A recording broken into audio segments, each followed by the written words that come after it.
ગઈ પણ માં મેં જીવનમાં સુખ નહીં જોયું. તો સુખ નહીં જોયું એનું કારણ શું છે? મારા જેવી કોઈ માતાજી હોય, કોઈ ગુરુ હોય, કોઈ સાધુ સંત હોય, એ આવી કદાચ વાણી એના પ્રવચનથી કદાચ ધર્મનો ઉપદેશ આપતા હોય ને, ત્યારે આવા મનુષ્ય એમની વાતોનું કોઈ માન નથી રાખતું.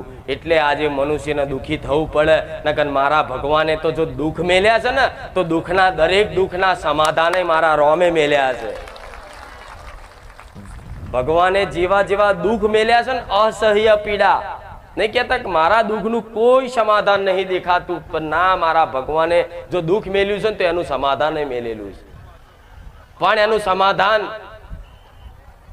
તમને જ્ઞાન હોય કે ના હોય, પણ જેને આ બનાવેલી સૃષ્ટિ છે, જેને આ બનાવેલી સૃષ્ટિ છે, એ જ મારા રોમનું જો ભજન કરશો ને, તો મારો રોમ તમારા તમામ નિયમો